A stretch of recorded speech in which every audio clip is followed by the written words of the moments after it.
The Dumb Man. There is a story. I cannot tell it. I have no words. The story is almost forgotten, but sometimes I remember.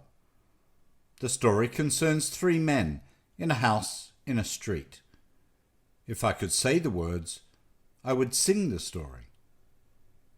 I would whisper it into the ears of women, of mothers. I would run through the streets, saying it over and over. My tongue would be torn loose.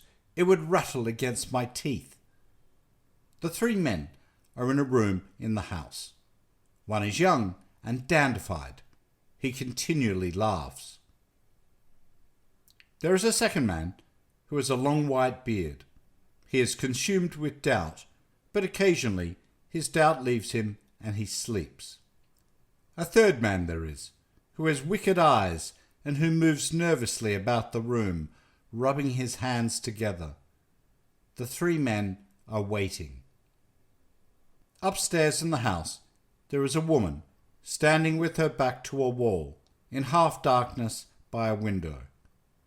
That is the foundation of my story, and everything I will ever know is distilled in it. I remember that a fourth man came to the house, a white, silent man. Everything was as silent as the sea at night. His feet on the stone floor of the room where the three men were made no sound. The man with the wicked eyes became like a boiling liquid. He ran back and forth like a caged animal. The old grey man was infected by his nervousness. He kept pulling at his beard. The fourth man, the white one, went upstairs to the woman. There she was, waiting. How silent the house was. How loudly all the clocks in the neighbourhood ticked. The woman upstairs craved love. That must have been the story. She hungered for love with her whole being. She wanted to create in love. When the white silent man came into her presence, she sprang forward. Her lips were parted.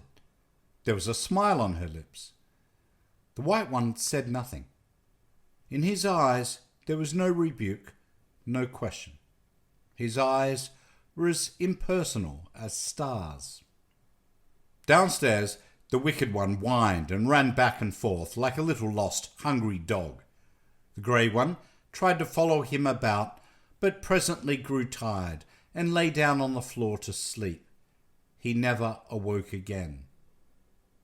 The dandified fellow lay on the floor too. He laughed and played with his tiny black moustache. I have no words to tell what happened in my story. I cannot tell the story.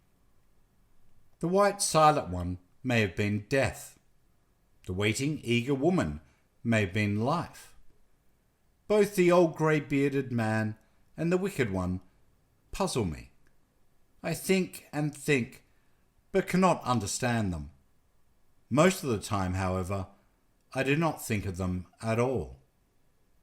I keep thinking about the dandified man who laughed all through my story. If I could understand him, I could understand everything. I could run through the world telling a wonderful story. I would no longer be dumb. Why was I not given words? Why am I dumb? I have a wonderful story to tell, but know no way to tell it. The end.